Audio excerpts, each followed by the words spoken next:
Hello everyone, let's learn the addition of vectors. As usual, take out your notebook and pen, and wherever you require you can pause the video and you can make your notes, and in between the video you'll get 3 checkpoints. At those locations you can pause and you can try the questions for your conceptual understanding. Answers of all these checkpoints will be at the end of this video. So let's initiate with the index of this video. First of all, we will be going through the addition of the parallel and the anti-parallel vectors. Then we will go through the triangle law of the addition of two vectors. Then the parallelogram law for the addition of two vectors. And at last we will be going through the polygon law for the addition of the vectors. Okay, so let's initiate. We had the talk in the previous video that addition of vector requires special set of tools, because if you add 2 Newton and 2 Newton force, the answer could be 0 Newton as well as 4 Newton. The answer could be 1 Newton, the answer could be 2 Newton, the answer could be 1.5 Newton, the answer could be anything ranging in between 0 Newton to the 4 Newton. Okay. So I am starting with the addition of the parallel and the anti-parallel vectors. Looking at the diagram, you can clearly see how we do the addition of the parallel vector as well as the anti-parallel vector. It's pretty simple. Okay. Now we'll be starting the most important part of this video, the triangle law of the addition for the two vectors. You can see the statement here, and I'm solving everything on the board. You need to pay attention. Suppose this is the A vector and somewhere here we have the B vector. Okay. The angle between A vector and B vector is given as, let's say, theta. I'm writing that here. Theta is the angle between A vector and B vector. According to the given statement, in order to find the resultant of A vector and B vector, we put the tail of the B vector over the head of A vector, and this can be done by displacing the B vector parallel to itself. Getting it? So that B vector now comes here, and this angle was already mentioned as theta. Now the statement says the resultant will start from the tail of the A vector and will terminate at the head of B vector. It means this must be the resultant. We are calling it R vector, and that R vector is mathematically equal to A vector plus B vector. So our target in this entire computation is to obtain the magnitude of R vector as well as the direction of R vector. Fine. In order to do the calculation, I am dropping a perpendicular from here, and this angle is 90 degree. We are naming the points. Let's say this point is O, this point is M, this point is N, this point is, let's say, P. In order to do the calculations, let us focus on this triangle MNP. It's a right angle triangle. So triangle MNP, if we write the cos theta, what will be your answer?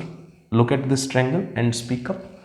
Cos theta will be the length of this side divided by the length of this side. Means it should be MN divided by B. And then MN will be equal to what? B cos theta. Do you agree? Okay. Now we'll be using sine theta in this triangle. Speak up. What should be the sine theta for this triangle? The length of this side divided by the length of this side. It is NP divided by B.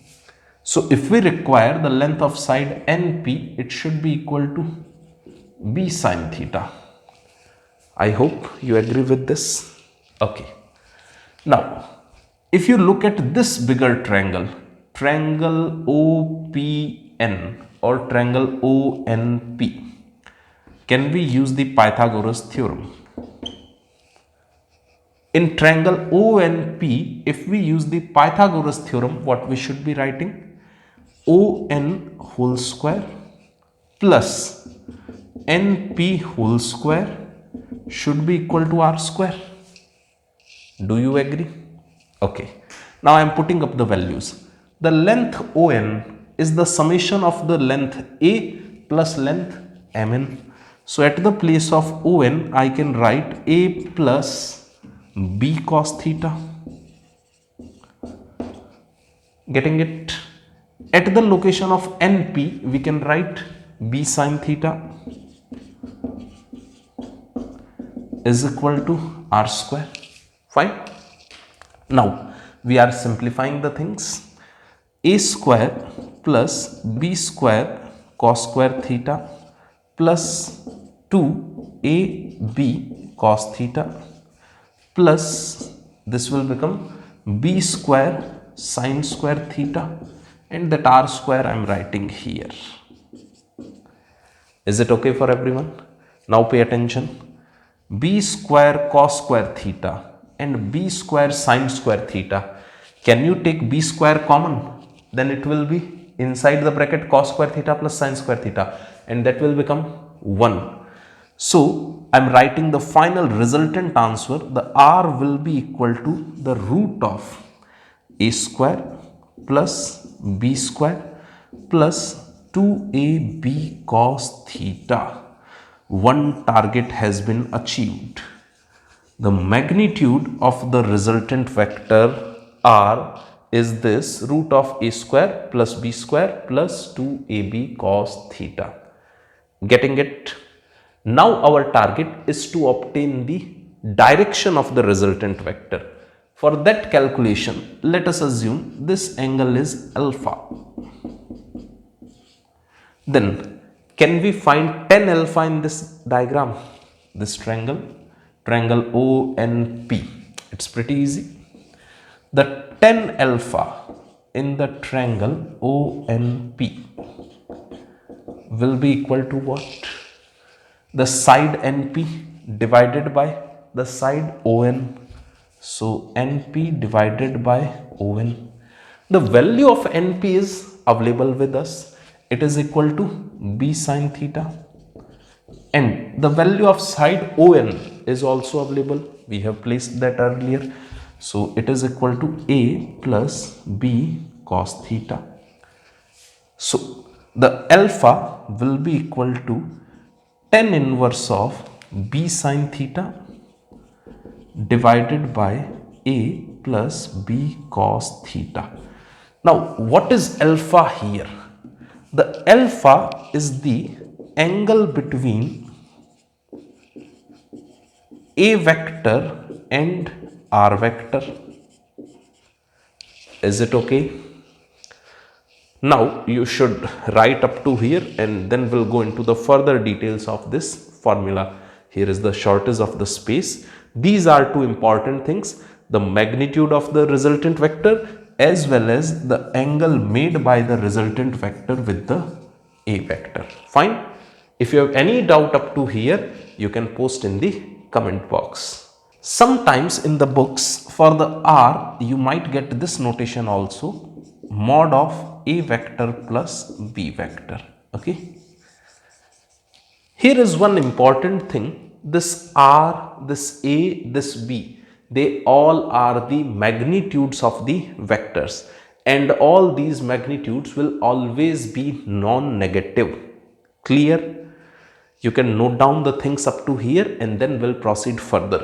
We'll see the details of this formula.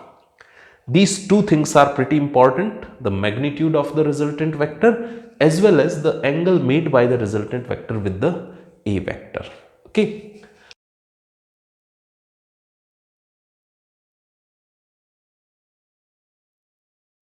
Now let's see few details regarding this formula. Focus on the angle theta. If theta increases, what you can say about the R? Its value will increase, will decrease, will remain same. Think about it. Theta is increasing. The correct answer is that R will decrease. Why? because as the value of theta increases, the value of cos theta will decrease. Remember the trigonometry video? If you don't remember, go and check that video, you'll get the details there. If theta increases, then cos theta decreases. So that's why that r is decreasing. Fine. Okay, next important point. Theta is equal to, let's say, 0 degree. If theta is equal to 0 degree, it means the cos 0 degree will be equal to 1. In that case, the r will be equal to root of a square plus b square plus 2ab. And this is basically what? Remember something? It is a plus b whole square. So it is a root of a plus b whole square. In that case, the square root and the square will get cancelled out, and the final remaining answer is a plus b. Pretty important result. In this case, the magnitude of the resultant becomes maximum. And you can see it logically also. Suppose theta 0 degree, you have a force of 3 Newton here, as well as you have the force of 2 Newton here. What is angle between these two forces? 0 degree. They are parallel to each other. Then what is the resultant force, the net force acting on this object? Let's say this is an object of mass m. Then you can say that equivalent diagram will be this. The net force on the mass m will be 5 Newton. We are directly adding up the magnitude. If this is A, this is B, then the resultant force has the magnitude A plus B. Clear? Take up the another example, another possibility. Suppose theta is equal to 90 degree. If theta is 90 degree, then cos 90 degree we know by trigonometry is equal to 0. So this entire part vanishes. In that case, the r will be equal to root of a square plus b square. Many times in the calculations we'll be using this directly. Another possibility, the theta is 180 degree. If theta is 180 degree, then cos 180 degree, everyone remembers, is equal to minus 1. If cos 180 degree minus 1 is submitted here, how this format will look like? Root of a square plus b square plus 2ab multiplied with the minus 1. What this will become? Think about it. Is it a minus b whole square or b minus a whole square? You can write anything. This is the minimum value of the resultant, and this sign indicates that from the bigger magnitude we are subtracting the smaller magnitude. Here A has the larger magnitude and the B has the smaller magnitude. Suppose in some calculation the B has greater magnitude, then your result will be B minus A. In some calculation A has the greater magnitude, then your resultant will be A minus B. Clear? So this gives us a very good idea that R can lie in this range, in between R minimum to R maximum. Let us write that here. The R lies in the range of R maximum and R minimum like this. Now that R minimum can be written as bigger magnitude minus smaller magnitude, and that R maximum is written as directly A plus B. This is also an important result. Okay, you should note it down up to here, then we'll go into the further details. This is pretty important. In many calculations we'll be having the use of this kind of formula. Suppose I give you the two forces 3 Newton and 2 Newton, and if someone asks you what is the resultant force, then you should ask another question, tell us theta, because the resultant force will vary as the angle will change. If theta will keep on increasing, the resultant force will keep on decreasing. Getting it? See the example. If 3 Newton and 2 Newton are acting at 0 degree angle, the answer is 5 Newton. And if theta is 180 degree, this example I am showing here, on this mass, this is a force of 3 Newton and this is a force of 2 Newton, and angle between them is 180 degree. Now can you tell what is the resultant force here on this mass? Everyone knows the resultant force here will be only 1 Newton. So as the angle between these two forces will keep on increasing, their resultant will keep on decreasing. You will get the maximum resultant if the forces are parallel, if the vectors are parallel. You will get the minimum resultant if the vectors are anti-parallel. Clear? Note it down. Then we'll proceed further for the next screen. Now we'll be going through few important rules about the addition of two vectors. Number one, two physical quantities of same nature can only get added or subtracted. For example, if we have a force vector, then we can add it up with the another force vector and the resultant will also be some force vector. Getting it? If you have some velocity vector and you subtract it with another velocity vector, then the resultant will also be a velocity vector. You can never do such operation that in force vector you add the velocity vector. This is not permissible. You cannot subtract the force vector from the velocity vector. This is also not permissible. So you can add the physical quantities having the same nature and the resultant quantity will also have the same nature. Getting it? You can subtract the physical quantities having the same nature and the resultant physical quantity will also have the same nature. Okay, note it down. Then we'll be taking up point number 2. Second point, vector addition is always commutative. It means A vector plus B vector will be equal to B vector plus A vector. The logic is simple. Suppose you do 2i cap plus 5i cap. What will be the resultant answer? 7i cap. Or you do 5i cap plus 2i cap. What will be the resultant answer? Again 7i cap.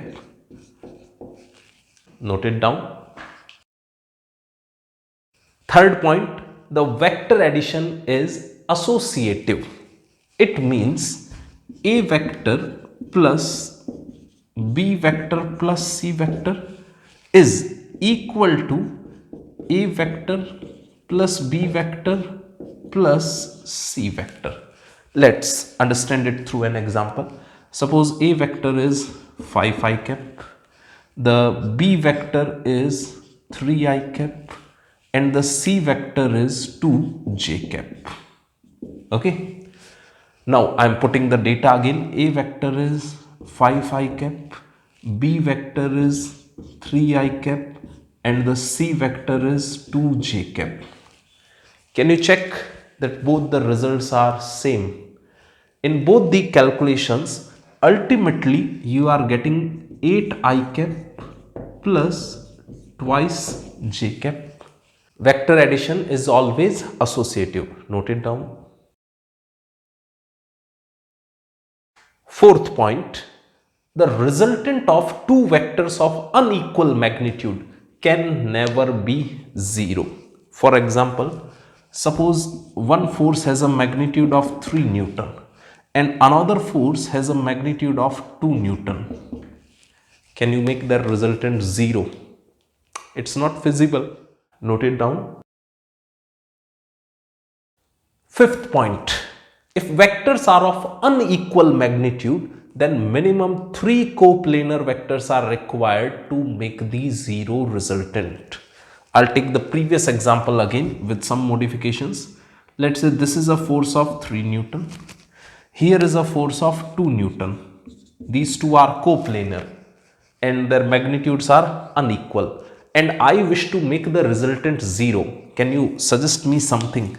Net resultant we want to obtain as 0 vector or null vector. It's pretty simple. What you do, you take another force of 1 Newton here. All these three forces, they have unequal magnitude, they are in the same plane. And what is the resultant? It's 0 vector, null vector. Getting it? This is mathematically written as A vector plus B vector plus C vector is equal to null vector. Anywhere if you see such kind of notation, you should think of two important points. Number one, these three vectors are lying in the same plane and their net resultant is a null vector or 0 vector. Okay, note it down. Sixth point, minimum number of non-coplanar vectors whose sum can be 0 is 4. It's pretty important point. I'm explaining it here. Suppose you take these three vectors as shown here. Are these all vectors coplanar? Answer in the comment box. They all are lying in the same plane or different planes? You can check it yourself. If you take these two vectors in a plane, then red will be out of the plane. If you take these two vectors in the plane, then blue will be out of the plane. So you can never find a plane in which all these three vectors are contained. Okay. Now, these three vectors will have 0 resultant or non-zero resultant. Suppose these three are some forces acting in this direction, some in this direction, other is in this direction. Their resultant will be non-zero, will be somewhere here. Okay, inclined toward the force of the bigger magnitude, larger magnitude. Now we want the net 0 resultant. For obtaining the 0 resultant, can you think of some possibility? Right now the resultant of these three forces is non-zero and we want to make the net resultant 0. Think of some possibility. I am illustrating the possibility. Possibility is this: you take a fourth vector which is exactly opposite to the resultant vector of these three. These three vector had some resultant here, and the fourth vector has exactly the same magnitude equal to that resultant but the opposite direction. Then what will be the net resultant of these four vectors? It will be 0 vector or null vector. Getting it? Seventh important point, the resultant will always be inclined towards the vector of the bigger magnitude, larger magnitude. Let's illustrate it here. Suppose here is the A vector and this is the B vector. The resultant lies somewhere here. This angle we assume as alpha and this angle we imagine as beta. We are taking few possibilities. Number one, if magnitude of A vector is greater than the magnitude of B vector, think logically. This force is 10,000 Newton. Suppose A vector is a force of 10,000 Newton and this B is also a force of 1 Newton. Where will be the net resultant? Resultant will be inclined towards the A vector.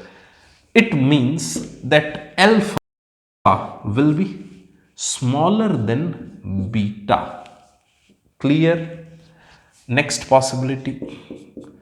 If the magnitude of A vector is smaller than the magnitude of B vector. Now suppose this force is of 1 Newton and this force is of 10,000 Newton. Where will be the resultant inclined? Closer to the B vector. Fine. If the resultant is inclined closer to the B vector, it means here the beta will be smaller as compared to the alpha.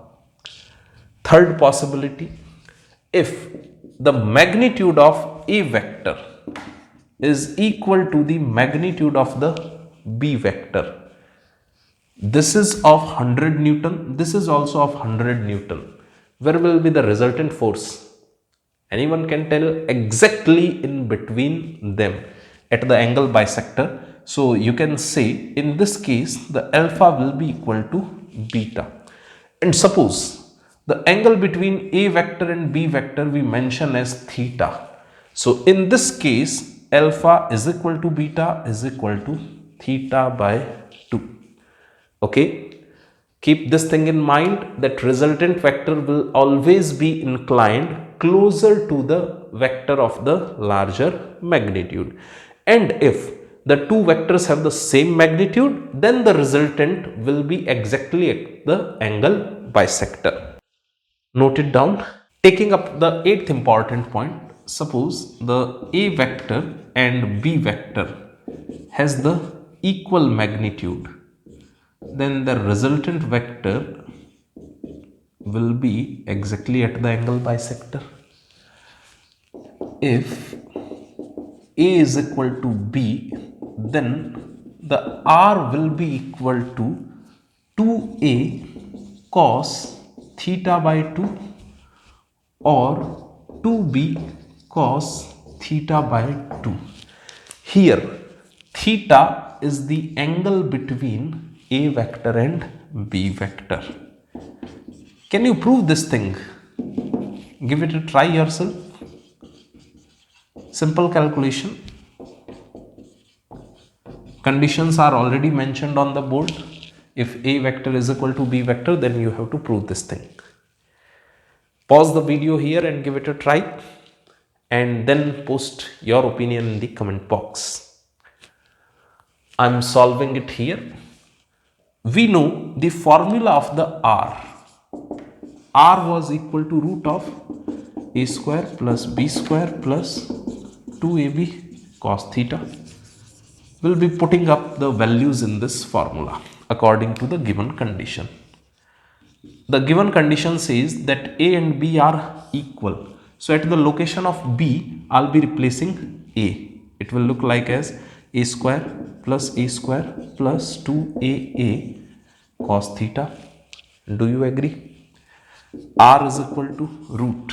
This A square plus A square will become 2A square.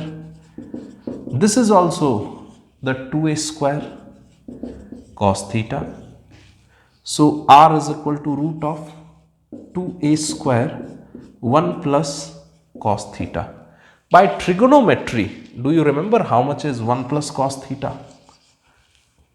Speak up. 1 plus cos theta is equal to 2 cos square theta by 2. Put that value here.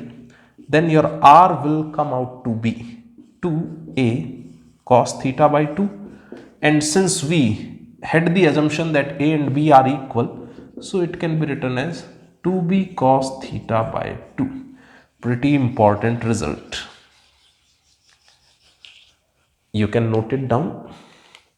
Here is the eighth important point. If the magnitude of A vector and the magnitude of B vector is equal and angle between them is 120 degree, then the resultant vector will have the magnitude equal to the magnitude of A vector or the magnitude of the B vector. It's important one. The R was equal to root of A square plus B square plus 2AB cos theta. We are going to just submit the values. So R will be equal to root of. At the place of B, you can put A. Hence, it will be written as A square plus 2AA cos 120 degree. Do you agree? How much was the cos 120 degree from trigonometry? Cos 120 degree was minus 1 by 2. Okay, put up the values.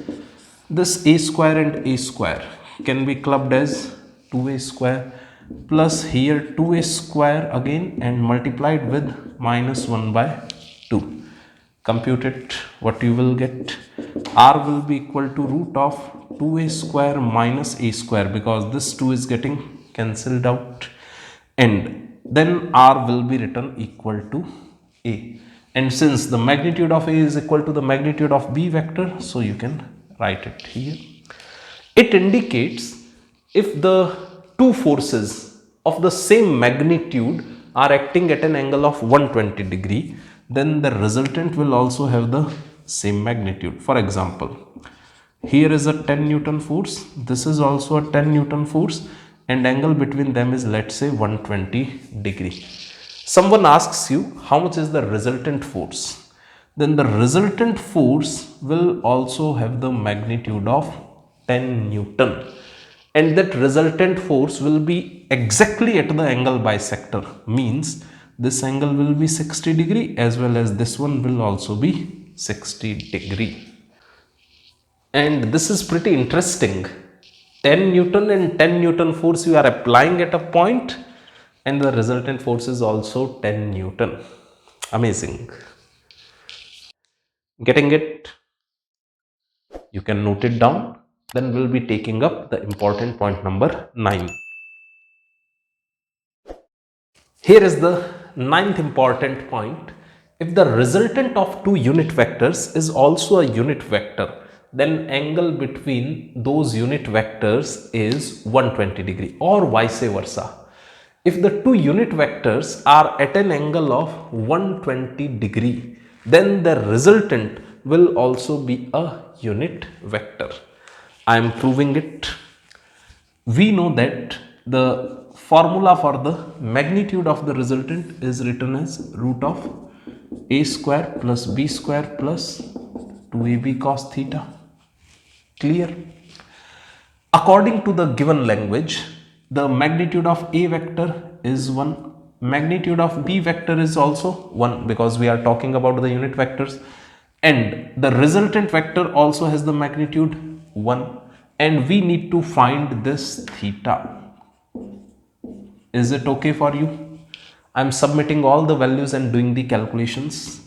1 is equal to root of 1 square plus 1 square plus 2 into 1 cos of theta. Let us square both sides. Then it will be 1 is equal to 1 plus 1 will make it 2 plus 2 cos theta. This 2 I am shifting here, so it will be 1 minus 2 is equal to 2 cos theta, minus 1 is equal to 2 cos theta.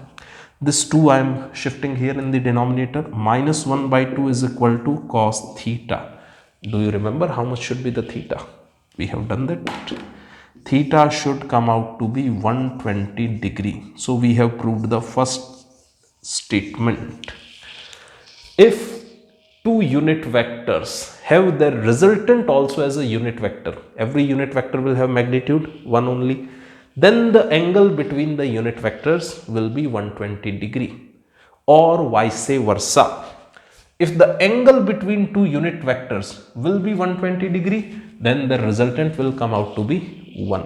You can prove it yourself. Okay, note down these things and then you'll get a checkpoint. You can pause there and you can try all those questions for the better understanding.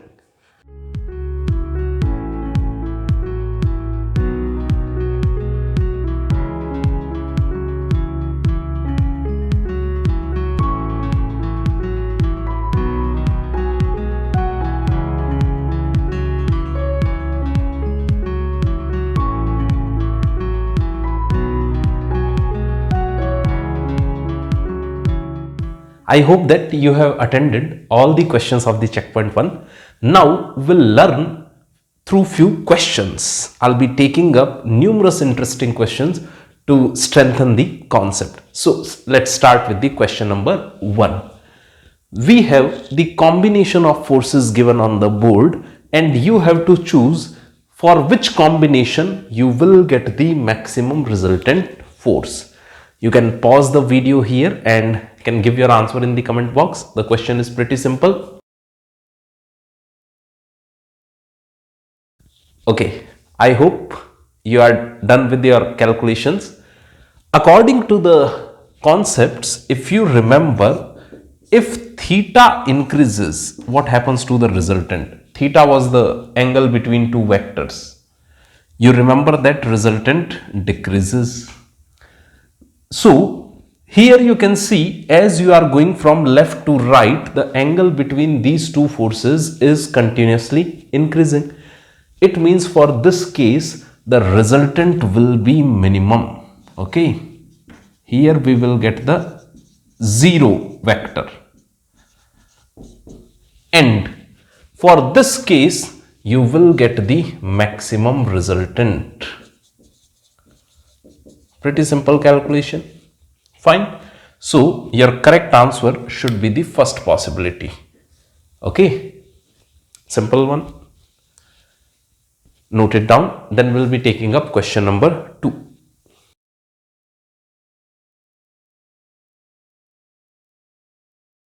Here is the second question. We have to find the resultant force, its magnitude as well as its direction. Okay.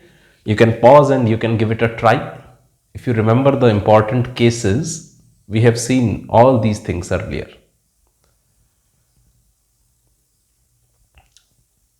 I hope you are done with your calculations. I am solving everything on board. So let's pay attention. For solution, if we look at the first case, then the resultant force in this case can be simply written as 7 Newton.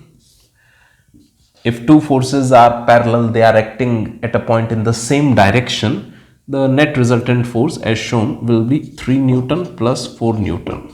So the answer will be equal to the 7 Newton. Easy. The second case. On this point, if someone is asking you the resultant force, where will be it more inclined? Towards the 3 Newton force or more inclined towards the 4 Newton force? Post your answer in the comment box. The 4 Newton force is the bigger one. So the resultant will be inclined more closer to the 4 Newton force. It means somewhere here we should indicate the resultant force. Okay. Now, if two vectors are perpendicular, how you write the resultant? Do you remember? The resultant will have a magnitude of root of 3 square plus 4 square Newton. It means this resultant will have a magnitude of 5 Newton. Okay. Now from the trigonometry video, you might be remembering something. Let's say this side is 5 for a triangle. This side is 4. And let's say this side is 3. We consider a right angled triangle. Then what was the angle here in between the side 5 and 3? Approximated angle. That was almost 53 degree. And the angle between the side 5 and 4 was almost 37 degree. So this side is 5, this side is 4, and this 3 can be transferred here to make a complete triangle. Then what you will get? You will get this angle easily. So angle between the side 5 and 4 will be taken as 37 degree. Okay. And this angle here will be almost 53 degree. So if someone asks you where is the resultant, then your answer should be the resultant is inclined at an angle 37 as shown in the diagram with the 4 Newton force, or the resultant is inclined at an angle almost 53 with the 3 Newton force. And the magnitude of the resultant is 5 Newton. Clear? Going further. Now can you answer this directly? If you got this one, then this is the sibling question. See, this angle is actually 90 degree. If the angle is 90 degree, we know the formula of the resultant. The magnitude of the resultant was root of a square plus b square. Okay. Now, this you can consider as a, this you can consider as b. And as you have done the calculations here, the resultant will be inclined closer to the 4 Newton, more inclined towards the 4 Newton because it's a greater force. So I am plotting the resultant here. This is your resultant of 5 Newton. Okay. Now, the resultant will be creating what angle with the 4 Newton force? As you have seen in the previous calculation, this angle will be almost 37 degree. and the angle here will be almost 53 degree. Fine. So if someone asks you that resultant is creating how much angle with the x-axis, then can you answer? It should be 30 degree plus 37 degree. Getting it? If someone asks you how much is the angle of the resultant with the y-axis, can you answer? Post your answer in the comment box. If someone asks you how much is the magnitude of the resultant, what you will speak up? Post your answer in the comment box. The magnitude of the resultant will be 5. Wrong. The magnitude of the resultant will be 5 Newton. Do you remember? In physics, we write the magnitude with the proper units. Take care. Okay, the last one is pretty easy. If two vectors are antiparallel as shown in the diagram, then you know on this point the resultant force will be 1 Newton only remaining in this direction. I hope you all got the correct answers. Okay, great. Note it down, then we'll be taking up question number 3. Here is the third question and it has 3 parts. You can pause the video and you can give it a try. You need to find the direction as well as the magnitude of the resultant in all the 3 cases. Okay, give it a try and then you can match your answer with the board.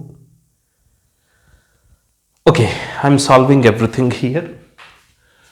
The resultant of 2 vectors, if someone is asking you the magnitude, you can find it using the formula r is equal to root of a square plus b square plus 2ab cos theta. Do you remember this?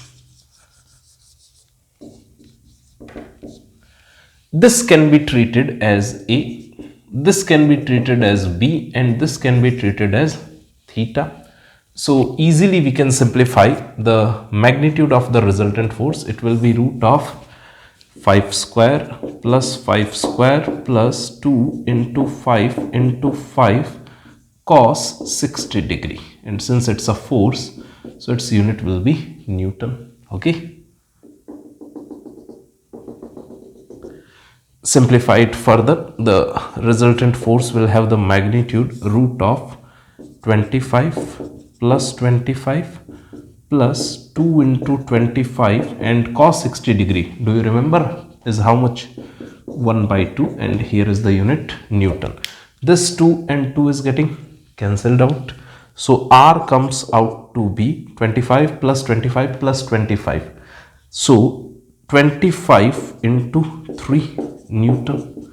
The resultant force can be written as 5 root 3 Newton. This is the magnitude. Now the direction of the resultant force. You remember one statement, if 2 vectors have the same magnitude, then where the resultant is directed? Exactly at the angle bisector. So I am showing that direction here. This will be the resultant force. The resultant force has the magnitude of 5 root 3 Newton, and this angle here will be 30 degree. Okay, great. Let's go further. On the same pattern, can you answer this one? Post your answer in the comment box. Utilizing the same formula again, R is equal to root of. This you will consider as A. This you will consider as B. How much is the theta in this case? Look at the diagram. You can easily tell the theta. Theta should be, speak up or write it in comment box. Theta should be 120 degree. This is the important thing in this question. Why 120 degree? You remember the previous video? How you get the angle between 2 vectors? In order to obtain the angle between 2 vectors, either their tails must meet or their heads must meet. So in this case, here the tail of one vector and the head of other vector is meeting. You cannot consider this angle. You have to do the parallel displacement of any one vector. So I am making the new diagram. This 5 Newton I am keeping as it is here. Okay. this one, and that 5 Newton which was earlier here, I'm shifting it like this here. So the diagram will look like this. Do you get it? Now this angle is given as 60 degree. Check one good thing. Here is the tail of the first vector as well as the tail of the second vector. And now you take up this angle. This angle comes out to be 120 degree. This is the good thing in the question. Now solving the resultant is pretty easy. The magnitude of A vector is 5 Newton. Magnitude of B vector is also 5 Newton. Plus 2 into 5 into 5 cos of 120 degree. And since it's a force, the unit will be Newton. Fine. Let us simplify it further. R will be equal to root of 25 plus 25 plus 2 into 25. Value of cos 120 degree was minus 1 by 2 and the unit of the force is Newton. Okay. This 2 and this 2 is getting cancelled out. So we are left with R is equal to 5 Newton. Pretty important result. Actually, if you smart student can obtain that result without any calculation. If two vectors have the same magnitude and angle between them is 120 degree, then how much is the magnitude of the resultant? Do you remember? The magnitude of the resultant will also be the 5 Newton only. And that resultant will be exactly at the angle bisector. So 60 degree from this force as well as the 60 degree from the other force. It's a simple and good question. Important point was the angle between two vectors. That's why I have chosen this one. The last one is also a nice question. What is your answer for the last question? Let me know in the comment box. You can solve this question very smartly. First, focus on these two vectors, this black vector r as well as this black vector r. They are perpendiculars. If two vectors are perpendicular to each other, r and r, how you get the resultant? Exactly at the angle bisector. Do you remember? So the resultant will be root of r square plus r square, and this angle will be 45 degree. Do you agree? Okay, this is the resultant. This resultant I am showing with the red color so you can see it easily. Fine. Now here is another vector lying, this blue one. So at this point there is a blue vector having the magnitude r. The angle from the x-axis or the horizontal is 45 degree for that one. And instead of these two black vectors r, you can use their red resultant. That red resultant here has the magnitude root 2r. Root of r square plus r square will give you root 2r. Getting it? Instead of these two black vectors, I am using their direct resultant. Now, at this point, you have two vectors, the blue one and the red one. How you will find their resultant? They are along the same direction, along the same line.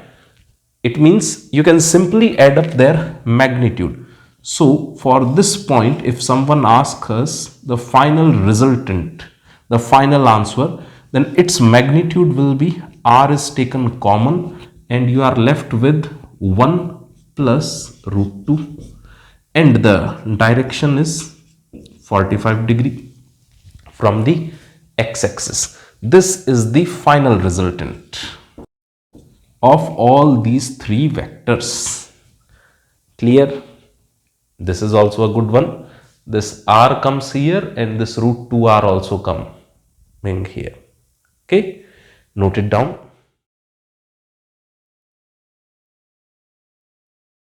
Here is the fourth question. Two forces of magnitude 5 Newton and 3 Newton are acting at a point, and we have to check that which of the following resultant force is possible. You can pause the video here and can give it a try yourself. and then post your answers in comment box. I'm solving it here. It's pretty simple thing. You know that the resultant lies in these limits, R minimum to R maximum. And what was the R minimum? If you consider this to be A and this to be B, then R minimum is A minus B. Okay. The maximum resultant is A plus B. Do you remember that? So A minus B gives you 5 Newton minus 3 Newton, and A plus B gives you 5 Newton plus 3 Newton. It means the resultant force lies in between these limits, 2 Newton to 8 Newton. And now everything becomes pretty simple for us. The resultant force could be minimum 2 Newton, could be maximum 8 Newton, and it can take any other value in between these limits, 2 Newton to 8 Newton. Now 0.5 Newton is smaller than 2 Newton, means this is not possible. 1 Newton is also smaller than 2 Newton. This is not possible. 1.3 Newton is not possible. 1.99 Newton is not possible. 2 Newton is possible. Getting it? Then 2.5 Newton is also possible. The 6 Newton is also possible. The 8 Newton is also possible. 9 Newton is not possible, as well as the 10 Newton is also not possible. Okay. If I ask you, is the 100 Newton resultant possible? The answer will be no. Okay. Note it down. Then we'll take up question number 5. Here is the 5th question. Two forces of the magnitude 2 Newton and 3 Newton are acting at a point, and their resultant has a magnitude of 4 Newton. Then we need to find the angle between the 2 Newton and 3 Newton force. I hope you understood the question. Can you think which formula will work? How you will get the angle? Pause the video here and give it a try. I'm solving the things on the board, and then later on you can match your answers with the board. So for the solution, we'll be using this formula. R is equal to root of A square plus B square plus 2AB cos theta. Here, this 2 Newton force you can consider as A. This 3 Newton force you can consider as B. And theta is our target. This theta is unknown. Okay. The magnitude of the resultant force is 4 Newton. So this is R. I'll be putting up these values in the formula. 4 Newton is equal to root of. This A has a magnitude of 2 Newton. 2 I am writing here, and finally I'll write the unit Newton here. 2 square plus 3 square plus 2 into 2 into 3 cos of theta. Okay. Let us simplify this thing. The unit here is getting cancelled out. 4 is equal to root 4 plus 9. 2 into 4, 2 into 2 is 4, into 3 is 12, plus 12 cos theta. Is it okay? 4 is equal to root 13 plus 12 cos theta. Fine. Let us simplify it further. I'm squaring both sides, then it will become 16, and this will become 13 plus 12 cos theta. Taking it here, so 16 minus 13, you are left with 3 is equal to 12 cos theta. So here the cos theta will become 3 by 12, or which can be written as 1 by 4. Our target was the angle, means we need the theta. So the theta will be equal to cos inverse 1 by 4. This is the correct answer. Okay. I hope you all got the same answer. If you have any doubt, you can post that in the chat box. I'll respond to that. Note it down, and then we'll be taking up question number 6. Here is the question number 6. If the mod of a cap plus b cap is equal to root 3, then we need to find the angle between a cap and b cap. Here a cap and b cap both are the unit vectors. You can pause and you can give it a try. I am solving it on board. For the solution part, we'll be using the formula R. Here A is the magnitude of the A vector, B is the magnitude of the B vector, theta is the angle between A vector and B vector. But in the given question, there is the cap. It means here A is a unit vector as well as B is also a unit vector. So the mod A cap is equal to mod B cap is equal to 1 as they are the unit vectors. And the magnitude of the resultant is given as root 3. So I am submitting the values here. This is root 3 is equal to root of a square.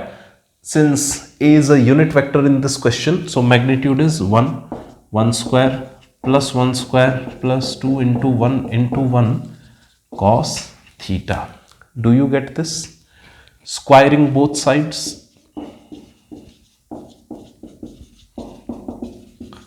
So this is 3 is equal to 1 plus 1 will become 2. This is also 2 cos theta. Now the calculation is pretty simple. 3 minus 2 is equal to 2 cos theta. 1 is equal to 2 cos theta. Therefore, the cos theta is equal to 1 by 2. If cos theta is 1 by 2, it means that angle theta should be 60 degree. Simple answer. Okay, note it down and fire up the chat box if you have any doubt. I'll clarify your queries, your doubts. Then we'll be taking up question number 7. Here is the 7th question. We know the magnitude of A vector as well as the magnitude of B vector. Angle between A vector and B vector is 60 degree. Then we need to find the magnitude of the A vector plus B vector as well as the magnitude of A vector plus 2B vector. It's a simple question. You can pause the video here and give it a try. I'll be solving everything on the board. We know the formula for the mod of A vector plus B vector. It was equal to root of A square plus B square plus 2AB cos theta. Here theta is the angle between A vector and B vector. Do you remember? So you can simplify the first part very easily. Mod of A plus B will be equal to root of magnitude of the A vector is 4, magnitude of the B vector is 2 plus 2 into 4 into 2 cos 60 degree. Angle theta is given to us. Okay, this is theta. Let us simplify. It is 16 plus 4 plus 16 into 1 by 2. So it is root 28. I hope you understand. Okay, then you can simplify the second part also very easily. The second part is asking us mod of A vector plus 2B vector. Here you need to pay attention. The B vector is getting multiplied with the number 2. So while putting the data, you need to take care. For A vector, you will be putting up the magnitude. Then you will write here 4 square. But instead of B's magnitude, here you will write the twice of the B's magnitude. It means you will write 2 into 2 whole square. I hope you get this, how this 2 appears. Okay. Plus 2 into the magnitude of A vector is 4 into the magnitude of B vector is now twice, because we have 2B vector actually. cos of 60 degree. Now the remaining computation is very easy for us. This is root of 16 plus 16 plus 2 into 16 into cos 60 degree is 1 by 2. 2 and 2 here is getting cancelled out. 3 times 16 under the root. So it should be root of 48. Getting it? Okay. I hope everyone understands these things. I'm giving you one simple question. You simplify that and then post your answer in the comment box. The value of the mod of A plus 3 times of the B vector.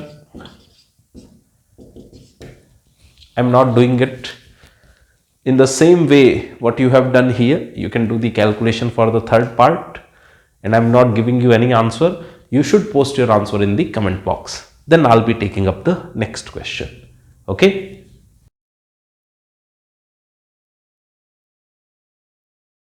This is an important question. At a point, 3 forces are acting simultaneously, and we are given 4 groups. Which of these groups can give you a zero vector or null vector? What does it mean in simple terms? The net resultant force becomes 0. So you can pause and you can give it a thought, give it a try yourself. Then I'll tell you the way. Okay. One thing is pretty simple. You can think of few situations whether you are getting the zero vector or not. For example, I'm checking the group number 1. You have 3 forces of 10 Newton, 10 Newton, 10 Newton each, and this group can give you the zero resultant. How? Let's say 10 Newton force is acting here, and the remaining 10 Newton and 10 Newton are acting like this. Angle between any 2 adjacent forces is, let's say, 120 degree. Now you know, if you take up these 2 forces, this 10 Newton and this 10 Newton, and they are acting at an angle 120 degree, where will be their resultant and what will be its magnitude? 2 forces of equal magnitude acting at 120 degree means their resultant will be exactly at the angle bisector, and that resultant will also have a magnitude of 10 Newton. It means this 10 Newton will cancel that upward 10 Newton.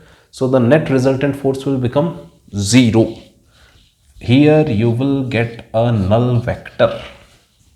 Okay. So this is a good possibility. Next, group 2. 10 Newton, 10 Newton and 20 Newton.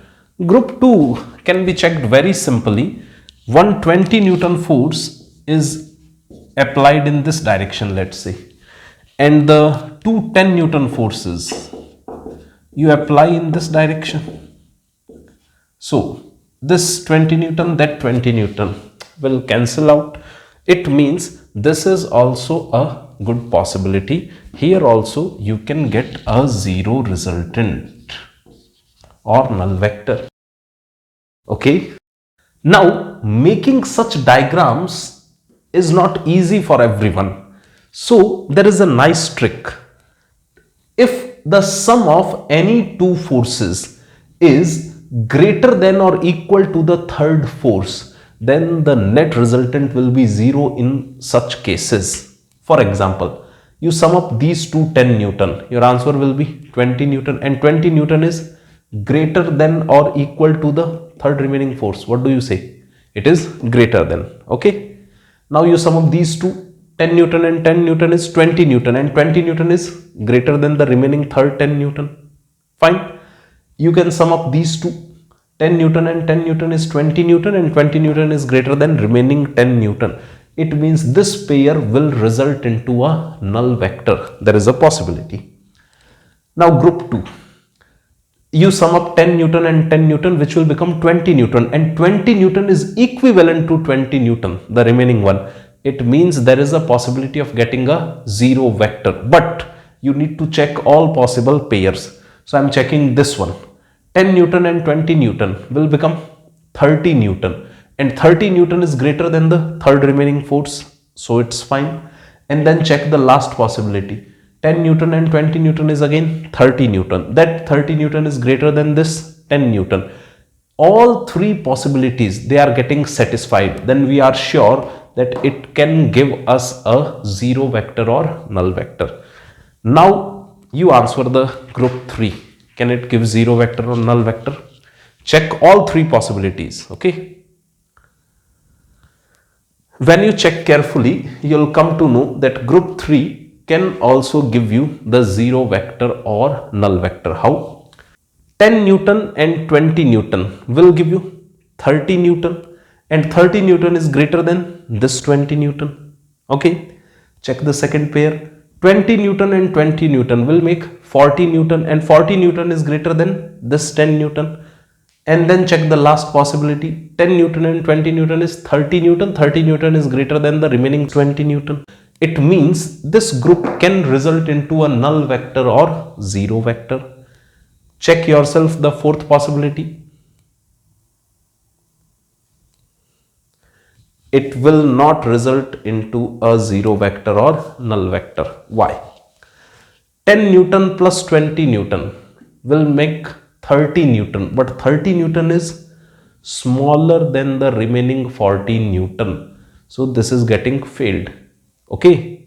You can check the remaining possibilities. 20 Newton plus 40 Newton will make it 60 Newton. 60 Newton is greater than 10 Newton. But all three possibilities must get satisfied. The first possibility got failed. So this group can never result into the zero vector or null vector. You need not check actually for the remaining possibilities if any one possibility gets failed. Fine. It's a good question. Similar pattern question you will find in the checkpoint. And one more important thing, instead of 3 forces, if I give you 4 forces, let's say I increase one force here, one here, one here, and one here, and then I ask you to repeat the question, then you can use the trick in the same way. In that case, you will sum up the 3 forces and their summation should be greater than or equal to the 4th force for getting a zero vector in such a case. Getting it? Okay, note it down. Then we'll be taking up the next question.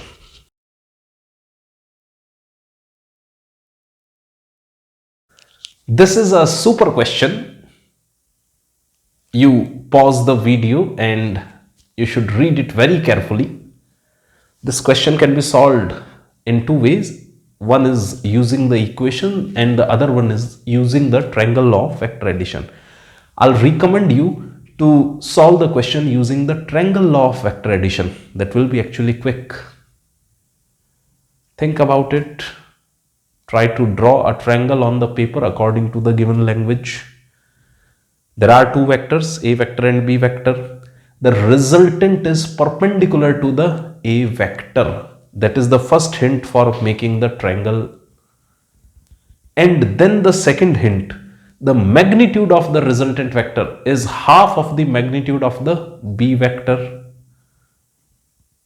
These 2 hints you can utilize in making up the triangle. Give it a try and then let me know in the chat box. I am solving it here. The resultant of A vector and B vector is perpendicular to the A vector. This is the first hint for us. So let's say here I draw the A vector and the resultant must be perpendicular to the A vector. So this is R vector, and now the remaining possibility is this. I should draw the B vector like this. The resultant of A vector and B vector is perpendicular to the A vector. Okay, this is the triangle law of vector addition. On the head of the A vector, you put the tail of the B vector. Then the resultant vector will start from the tail of the A vector and will terminate at the head of B vector. Okay, now we have one more information. The magnitude of the resultant vector is half of the magnitude of the B vector. It means mathematically what we can write, the magnitude of the resultant vector is half of the magnitude of the B vector. Getting it? Okay. Or you can write that R by B, you can write it simply R, you can write it simply B, is equal to 1 by 2. Fine. I am taking this angle to be alpha, let's say. Then you can use the trigonometry. What is the sine alpha in this triangle? The sine alpha will be the magnitude of this vector R divided by the magnitude of this vector B. Getting it? So sine alpha is technically equal to 1 by 2 and the alpha must be 30 degree. Clear? Now the question is asking the angle between A vector and B vector. Can you answer it now? Angle between A vector and B vector. What should be your answer? Now everything is visible on the board. Correct. Your answer must be 150 degree. Yes, this is the correct answer. How many of you thought 30 degree is the correct answer? You should watch the previous videos very carefully then. The correct answer is 150 degree. Why? Again pay attention. They are asking the angle between A vector and B vector. And how you find the angle between two vectors? Either their tails must meet at a common point or their heads must meet. Here is the head of the A vector and the tail of the B vector. So can you consider this angle? No. What you will do? You will take the A vector as it is and then you will displace the B vector in such a manner that this tail of the B vector touches the tail of the A vector. Do you understand this parallel displacement of B vector? So I am doing that. When you do the parallel displacement of B vector in such a manner that tail of A vector as well as the tail of B vector meets at a common point, then you need to obtain the angle. This angle from our previous calculation was 30 degree. Then that remaining angle is 150 degree and that should be your correct answer. It's a brilliant question. If you go from A vector to B vector or B vector to A vector, you need to turn by 150 degree. Okay. Or you can turn by this bigger angle also. Think about it. 360 degree minus 150 degree. But we choose which possibility? We always choose the smaller possibility. You can check it here. This is the A vector. You take the A vector further. Then going from A vector to B vector, you have to turn 150 degree or vice versa. If this is the A vector, then going from B vector to A vector, you need to turn by 150 degree. Okay. So this should be the correct answer. Note it down. It's a nice question. And if you are interested and you have the time, then you can try this question with the equations, mathematical equations. We'll be taking up then question number 10.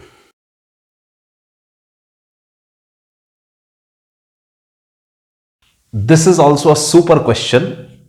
We have two forces F1 and F2. If we take their vector resultant and then magnitude of that vector resultant comes out to be 4 Newton. The vector resultant is perpendicular to the force of the small magnitude, the less magnitude. Out of F1 and F2, one force has the less magnitude as compared to the other one. Okay, you need to find the forces F1 and F2. It's a super question. Pause the video here and give it a try. The hint is again the triangle law of vector addition. Try to think diagrammatically. Try to plot a diagram, you'll get the quick answers. Although this can be done using the equations, but that will be a bit lengthy. Once you try it, then I'll be solving it here using the triangle law of vector addition. Okay, I hope you are done with your calculations. So let's check. Suppose we have two forces, namely F1 and F2. So this is the F1 vector, this is the F2 vector. Okay. According to the language of the question, the resultant force is perpendicular to the smaller force. So here is the resultant force. We call it R vector. R vector is perpendicular to the F1 vector. Do you get this? So according to this calculation, the magnitude of F1 is less than the magnitude of the F2 vector. Okay. Now we know that by triangle law of vector addition, R vector will be equal to what?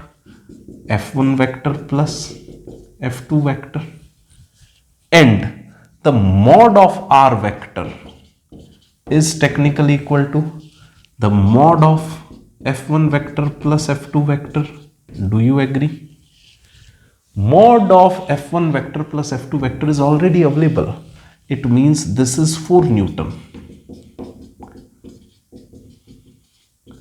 And now your computation will become pretty simple. I am utilizing this calculation again here. This is of the magnitude 4 Newton. This side is unknown as well as this side is unknown. Okay. This angle is 90 degree. Can you think of something? Pythagorean triplet. You know one side, one angle is 90 degree, one number is 4. Anyone can think of a Pythagorean triplet which can satisfy this right angle triangle. Correct. This will be actually 3 Newton and this will be actually 5 Newton. Now you can check it. 3 Newton whole square plus 4 Newton whole square will result into 5 Newton whole square. It means the F1 has the magnitude of 3 Newton and that F2 has the magnitude of the 5 Newton. These are your answers. F1 has magnitude 3 Newton, F2 has the magnitude 5 Newton. Actually, whenever you are making a right angle triangle and then you know one number here, you can think of Pythagorean triplet in all such questions. It's pretty important. Pause the video here and try it once again yourself. Then we'll be going for the next good question. This question number 11 is similar to the previous question number 10. So can you think of some Pythagorean triples and then can give the quick answers? Smart students won't even require the calculation in this question. Think about it and quickly post your answer in comment box. Then I'll be solving it on the board. The method is similar to the previous question, question number 10. Okay, this much time is sufficient. I'm writing the solution here. We'll imagine the two forces. Suppose this is the F1 vector and this is the F2 vector. According to the question, the resultant of these two forces is like this, and that R vector is technically equal to F1 vector plus F2 vector, triangle law of vector addition. On the head of the F1 vector, you put the tail of the F2 vector, then the resultant will start from the tail of the F1 vector and will terminate at the head of F2 vector. Okay. Now, the magnitude of R vector is equal to the magnitude of F1 vector plus F2 vector. Do you get this? This data is already available as 12 Newton. Fine. So we know the length of this side. I'm making another diagram for simplification purpose. The length of this side is known to us. If this is representing the 12 Newton force, here is the F1, here is the F2, and by looking at this diagram, you can clearly tell that F1 is lesser in magnitude as compared to the F2. Now, Pythagorean triples. If this is 12, can you think of some numbers? Correct. This will be the 13 Newton and this will be actually 5 Newton. Check it once. The 5 square plus 12 square, is it equal to the 13 square? The Pythagorean triple. So now you have your answer. The force F1 is having the magnitude 5 Newton and the force F2 is having the magnitude of 13 Newton. I hope you got the similar answer. On this pattern, we can have numerous questions. What is my intention? When you look at such numbers, then you should think of the Pythagorean triples, such as if you simply sum up the magnitude, looking at this Pythagorean triple, 5 Newton plus 13 Newton will give you 18 Newton. And when you make the triangle according to the triangle law of vector addition, these things will get satisfied. Okay, note it down. Then we'll be taking up the next question. Here is the next question. It might appear a lengthy one, but it's actually a simple and good question. So you should pause the video and you should read the question very carefully. And if you wish, you can try for the solution. Otherwise, you can check it from the board. Question is simple, don't worry. Intentionally, I have taken a bit lengthy question so you get the idea how to simplify the things.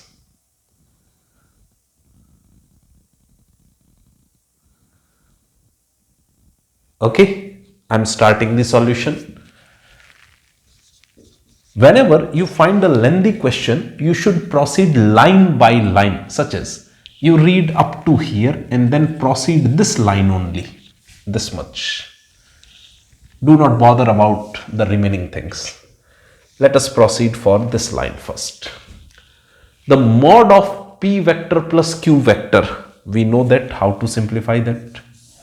Mod of p vector plus q vector can be written as p square plus q square plus 2pq cos theta. Do you agree? Is given as 15 unit. Leave it here. We are done with the first line.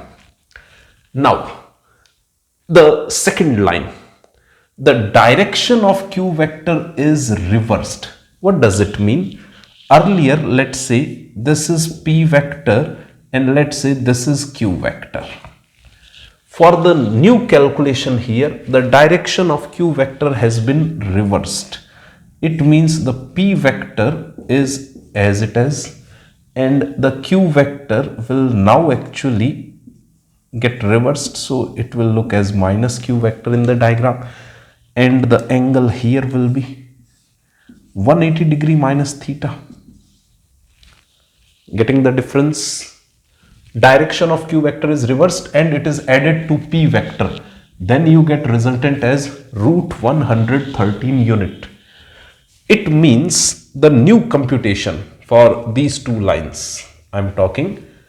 The new computation I'm writing here, root of p square plus q square plus 2pq cos. Now the angle will be 180 degree minus theta because the direction of q vector got reversed here and this is equal to root 113.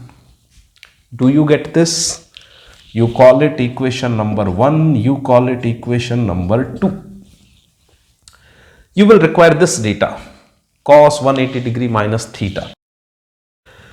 Let us simplify these two equations. We have three unknown. The p is unknown, the q is unknown, as well as the angle theta is also unknown. So what we can do, by 1 square plus 2 square. Do it. I have the shortage of the space, and check what you will get. If you simplify these things, you'll get p square plus q square is equal to 169. Done? Okay. Now I'm going for the remaining lines. When an unknown vector is added, that part I'm simplifying here. This is p vector again, and you are adding some unknown vector with the p vector. Then the resultant is perpendicular to p vector. Here is the best hint. Resultant is perpendicular to p vector. It means this should be the resultant. And in p vector, you have added some unknown vector.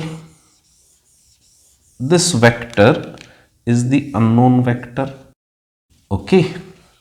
I'm repeating it. In p vector, we add the unknown vector. Then the resultant vector is perpendicular to the p vector. And the magnitude of the resultant vector is equal to q. It will make your calculation further simple. I'm making another diagram. Magnitude of this vector is p. Magnitude of the resultant vector is q. And we don't know the magnitude of that unknown vector. By Pythagoras theorem, can we find the magnitude of the unknown vector? Very easily. The magnitude of the unknown vector is root of p square plus q square. Okay. And eventually we know the value of p square plus q square. It means this unknown length, this unknown side, this magnitude will be equal to root of 169, and it will result into 13 unit. So your answer, the magnitude of the unknown vector will be equal to 13 unit. This is the final answer. Actually, question is simple. You should try it once more. You will get it very easily. I have done nothing. Whatever the question was saying, line by line, we are writing it mathematically. That's it. Okay. Pause here, note it down, and then we'll take up question number 13. Here we have an interesting question. The magnitude of the resultant of the p vector and the q vector has the magnitude equal to p. Then we need to find the angle between q vector and 2p vector plus q vector. The hint is simple. You should use the triangle law of vector addition. Okay. I recommend you to pause the video here and give it a try yourself, and then check your answers with the video. Okay. I'm starting the solution here. Suppose this is the q vector, and here we have the p vector. So according to the triangle law of vector addition, where is the resultant vector, the p vector plus q vector? It will start from the tail of the q vector and it will end at the head of the p vector. Means this blue vector is technically equal to p vector plus q vector. Is it okay? Now, if we talk of the magnitudes, then this length is q, this length is p, and eventually that blue length is also p, because mod of p vector plus q vector, the magnitude of this resultant vector has the length equal to p. Getting it? Now for next set of calculation, we need this vector, 2p vector plus q vector. So q vector is already available. I need 2p vector. Here you can generate the 2p vector easily if you create here another vector of length p.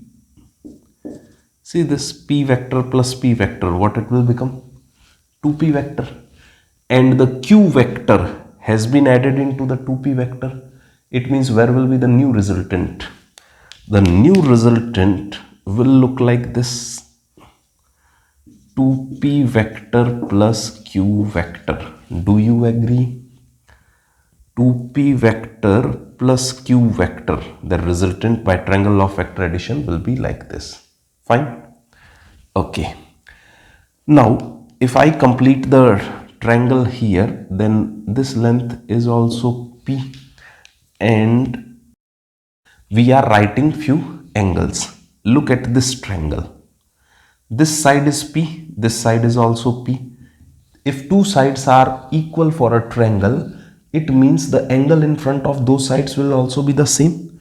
So, if angle in front of this side p is beta, then angle in front of this side p will also be beta.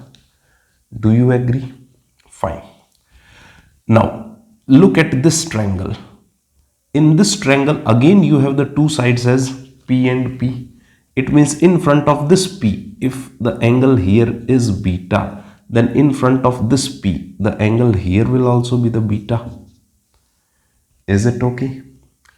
Now, if we look at this right angle triangle, or we are not sure whether it will be a right angle or not, that won't create any issue. You can treat it as a general triangle also. Then the summation of the interior angles should result into 180 degree.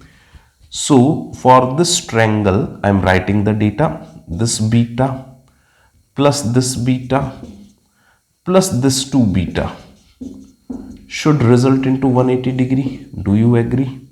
Look at this triangle, beta, beta and this 2 beta. Okay. So beta should come out to be 45 degree. If beta is 45 degree, then the angle between the q vector and the 2p vector plus q vector is how much? 90 degree. You might think that why the shape here appears as a right angle triangle. Actually, you can take any random shape. Then when you will solve, you will come to know that 2 beta is equal to 90 degree. Then you can make it a right angle triangle. Getting my point? Pause here and note down the things. Then we'll be taking up the next question.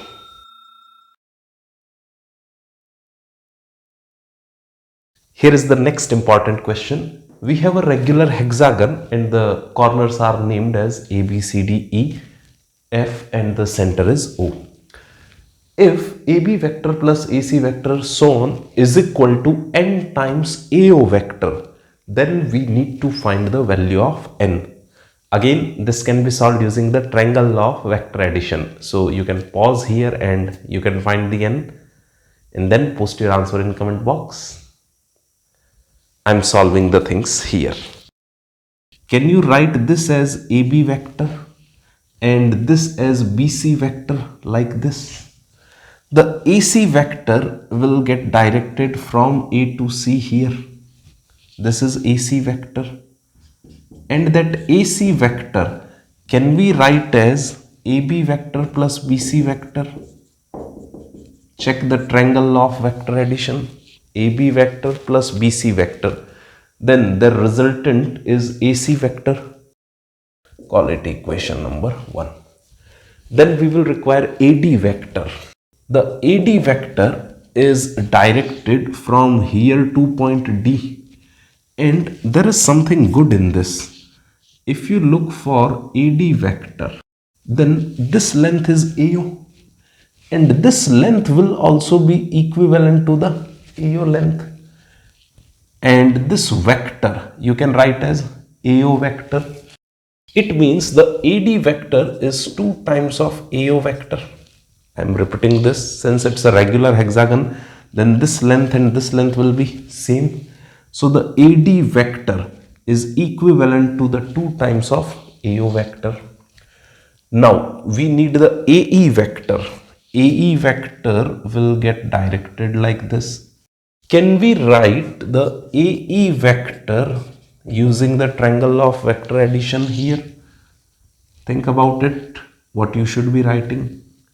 The AE vector will be AD vector plus DE vector. This is AD vector and this will be the DE vector. Getting it? this was your AE vector. So we are using the triangle law of vector addition here. Now the value of AD vector is already available, so it will become what? 2AO vector. And the DE vector, if we think, is the negative vector of AB vector, because AB vector is in this direction and that DE vector is in this direction. They have the same magnitude but their directions are opposite. It means at the place of DE vector, can we write minus AB vector? So doing that replacement here, at the place of DE vector, I am writing minus AB vector. Is it okay? Calling it equation number 3. This was equation number 2. Now you need the AF vector. The AF vector is directed like this. And the BO vector will be directed like this. B to O. You can shift the BO vector parallel. It means the AF vector and BO vector are equal. I am writing here AF vector is equivalent to the BO vector. Done. Now we'll be simplifying the things. Taking this equation here again, AB vector at its own place plus AC vector. AC vector is AB vector plus BC vector. Then AD vector. AD vector is 2 times of AO vector. Then AE vector. AE vector is 2 times of AO vector minus AB vector. Then AF vector. AF vector is technically equal to BO vector. Is it okay? See, this AB and this minus AB vector is getting cancelled out. Now here you are left with AB vector and this BO vector I am shifting here, plus BO vector plus BC vector plus 4 times AO vector. I am solving the LHS initially. In RHS we have n times of AO vector. This AB vector plus BO vector, think about it. Triangle law of vector addition. This is AB vector and this is your BO vector. AB vector plus BO vector, will it give you AO vector? Check it. So I am writing that here AB vector plus BO vector is equal to AO vector. It will simplify the things for us. So at the location of this data, I am putting the AO vector. Okay. AO vector, and now you look at this BC vector. Can you shift that BC vector parallel here? Then BC vector is equivalent to the AO vector. So at the place of BC vector also I am putting AO vector. Here we have already 4 AO vector and this is n times of AO vector. Got it? That BC vector is equivalent to the AO vector. By parallel shifting we are writing this data.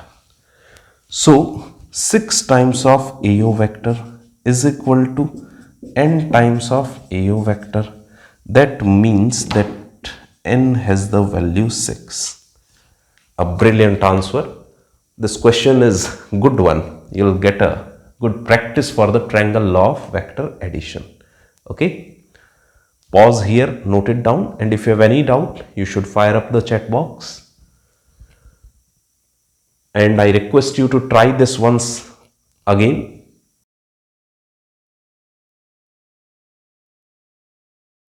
This is a brilliant question again, and the last question of these practice questions.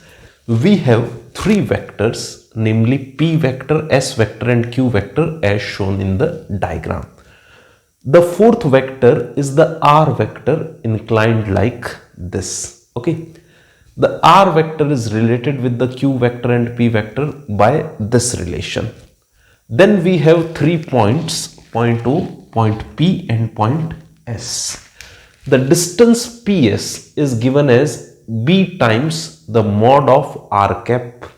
This B is some number. Okay. So you have to choose the correct option among the given choices. Pause the video here and read the question once again thoroughly.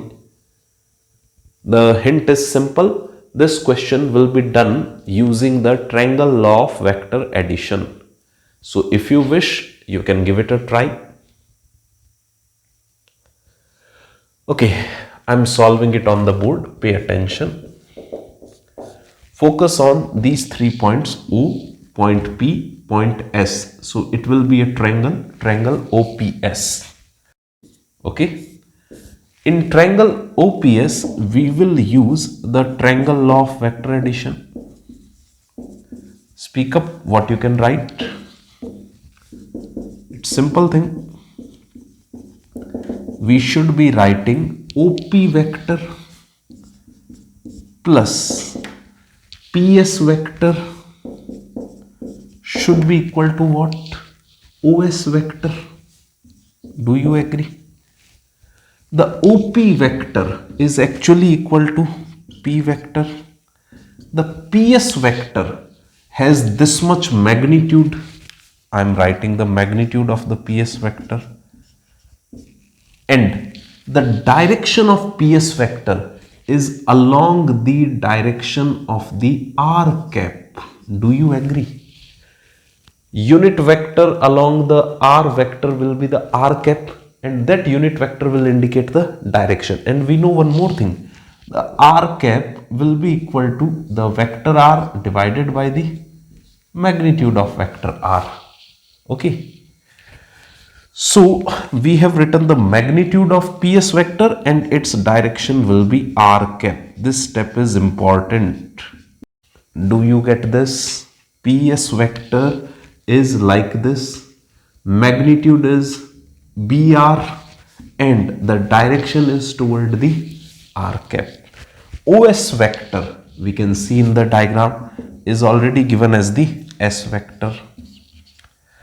Now, again looking at this data, R cap multiplied with modulus of R vector, what you will get? R cap multiplied with modulus of R vector is equal to the R vector itself. It means we can do the replacement here. So we should be writing P vector plus B and this will become what? R vector. Okay, is equal to S vector. Now the R vector is given in the question. So I am putting that data. P vector plus B times at the location of R vector, we can write Q vector minus P vector. This is equal to S vector. Ask if you have any doubt up to here. Now the calculation is pretty simple. P vector plus BQ vector minus BP vector is equal to S vector. You have to choose the correct option and that is visible here. If you take P vector common, then here will be 1 and here the remaining data will be minus B plus BQ vector is equal to S vector. This is the final answer. So can you check which is the correct option? 1 minus B multiplied with the P vector plus BQ vector should be equal to S vector. This must be the correct answer. Getting it? Question might appear tricky to you initially, but it's basically the triangle law of vector addition. Okay? Pause the video here, note down this solution, and then you'll be getting a checkpoint. You should try all those questions for better conceptual understanding.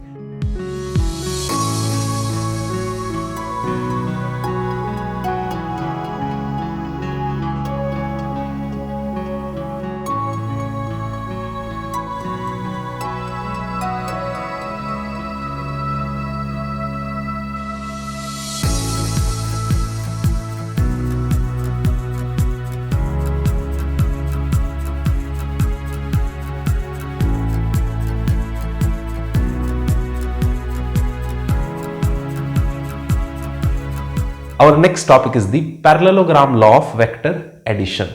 It's basically derived using the triangle law of vector addition only. So it's easy for us. Suppose two vectors are represented by the adjacent sides of a parallelogram. How we will construct the parallelogram? This A vector can be shifted parallel here. Okay, that I am drawing with dotted lines. Suppose this is A vector. Any doubt in that? Okay, and that B vector can also get shifted parallel like this. If we shift the B vector parallel like this, can we complete a parallelogram here? This is B vector. Now, if you focus on these two vectors, A vector and B vector, these two, can we use the triangle law of vector addition? On the head of A vector, there lies the tail of this B vector, and the resultant vector A vector plus B vector will start from the tail of the A vector and will terminate at the head of B vector. Remember the triangle law of vector addition. So this will be actually indicating what? A vector plus B vector. Do you agree? Okay. So what is the statement of the parallelogram law of vector addition? If two vectors A vector and B vector are represented by the adjacent sides of a parallelogram, then the diagonal originating like this will represent the A vector plus B vector. The parallelogram will have another diagonal. What that will represent? Can you think? This remaining diagonal? It's easy actually. Think about it. It will be representing the A vector minus B vector. How? I am proving that here. Suppose this is the A vector. I am taking it down here. So this is A vector. This B vector is in this direction. So the minus B vector will be in the opposite direction. Do you agree? So we can call this as the minus B vector. Now, if you use the parallelogram law of vector addition for this A vector and minus B vector, they are representing the adjacent sides of a parallelogram. So this diagonal passing here will be representing what? A vector plus of minus B vector, or which can be technically written equal to A vector minus B vector. Getting it?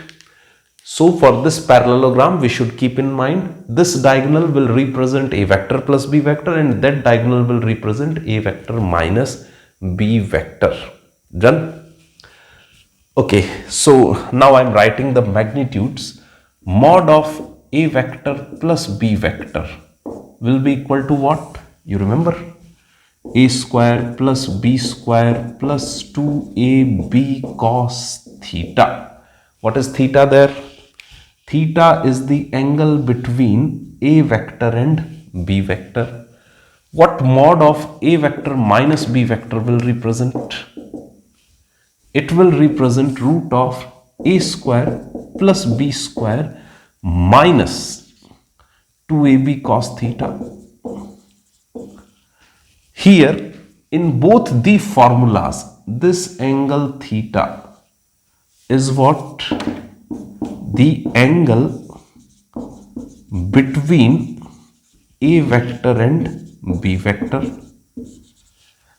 Okay. So you can note down these things, and then I'll be taking up a question on the parallelogram law of vector addition.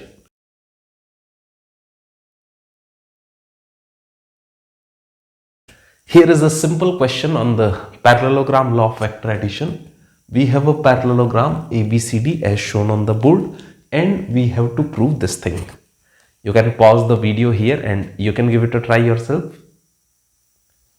I'm solving the things on the board.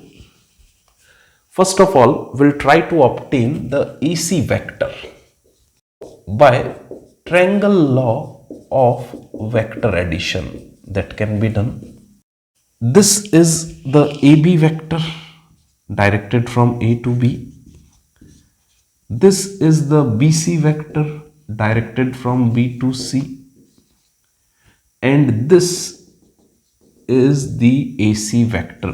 Do you agree? Then by the triangle law of vector addition, we can write that AC vector should be equal to AB vector plus BC vector. Getting it?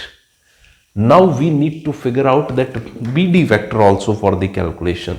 So let us draw the BD vector here. BD vector will look like this. Okay. Now you can use the triangle law of vector addition here. This one, this triangle. Okay. If we use the triangle law of vector addition, then we should write BC vector plus CD vector is equal to BD vector. Do you agree? BC vector plus CD vector is equal to BD vector. Fine. Now we can put up the values here. At the place of AC vector, what we can bring? AB vector plus BC vector. And at the place of BD vector, what we can bring? BC vector plus CD vector. Understand this thing? And we have to prove this should be equal to twice of BC. It's actually evident from the diagram. If you look at the AB vector and the CD vector, are they anti-parallel? What I mean to say that AB vector is equal to the minus of the CD vector. Think about it. AB vector is directed like this. CD vector is directed anti-parallel. So minus CD vector will be directed in the same direction of the AB vector. So at the place of AB vector, you can actually put minus CD vector. Here is the BC vector plus BC vector plus CD vector. This CD vector and this minus CD vector is getting cancelled out, and hence we have proved that this calculation result into twice of the BC vector. Note it down, and then we'll be taking up the polygon law of vector addition. That is also the extension of the triangle law only. Till now we have seen the triangle law of vector addition as well as the parallelogram law of vector addition. There is a limitation with these two laws. They can be used to add up only two vectors. Suppose you want to find the resultant of n vectors or more than two vectors, then the polygon law of the vector addition will be very helpful. It's simple one. Using the triangle law only, we will be deriving it. Pay attention. Suppose there is some vector named as A vector. There is another vector B vector. Somewhere here we have the C vector. Somewhere here we have the D vector. Somewhere here we have the E vector. We have these many vectors and we want to find their resultant vector. That can be done using the polygon law. How? Take up the A vector here.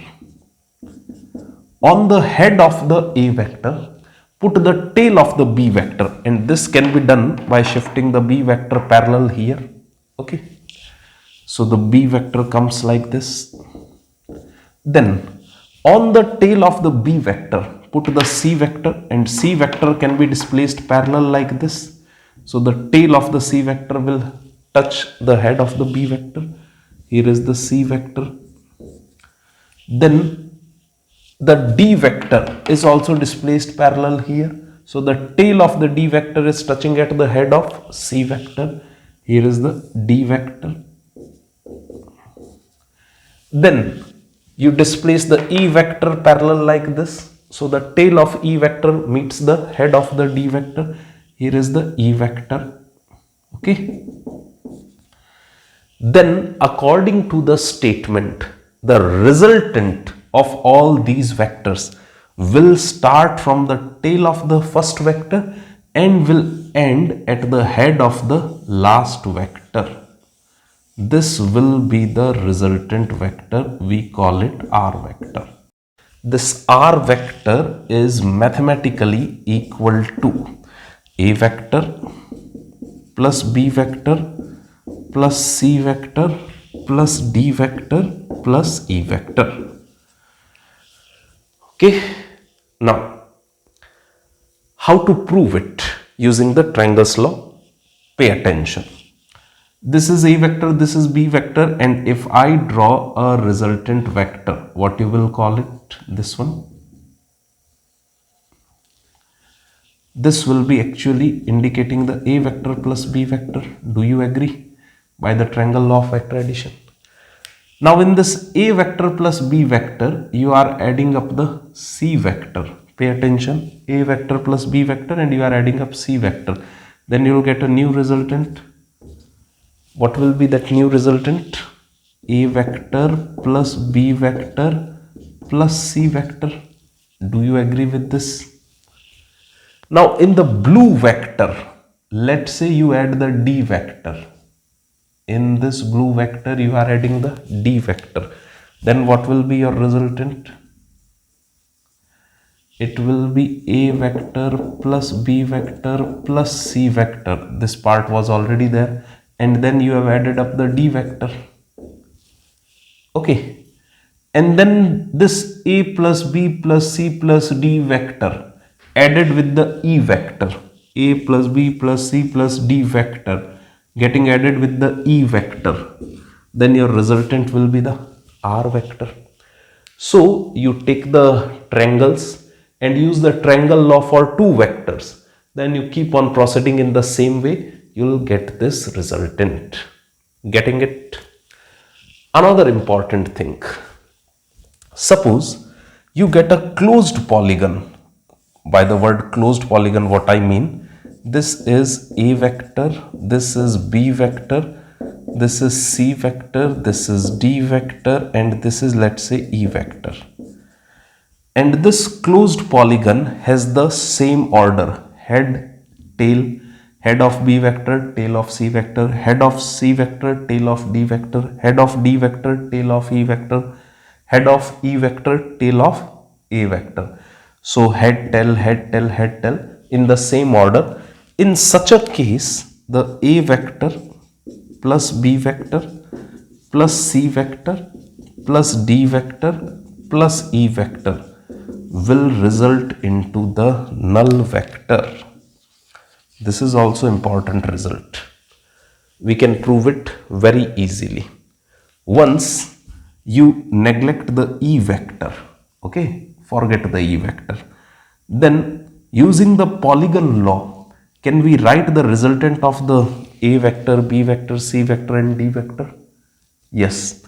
Where that resultant will look like? That resultant will look like this, starting from A and ending at D. This blue resultant is actually representing A plus B plus C plus D vector. Getting it?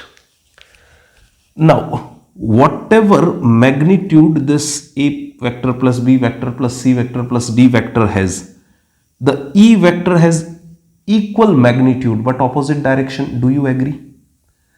It means this vector and this vector, they are nullifying each other. This vector and this vector, they are nullifying each other's effect. So what will be the remaining data? Zero vector or null vector? Clear? I'll repeat the same illustration. Suppose I give you three forces. This is F1 vector, this is F2 vector, and this is F3 vector, let's say. And then I ask you to comment about these forces. What you will say then? Actually, the order is head, tail, head, tail, head, tail. It means you will be writing this as F1 vector plus F2 vector plus F3 vector is equal to a null vector. Okay, this is also equally important statement. If in a closed polygon, the vectors are represented in the same order, head, tail, head, tail, head, tail continuously, then the net resultant vector will always be a null vector or zero vector. Done? Note down these things, then we'll be taking up few examples.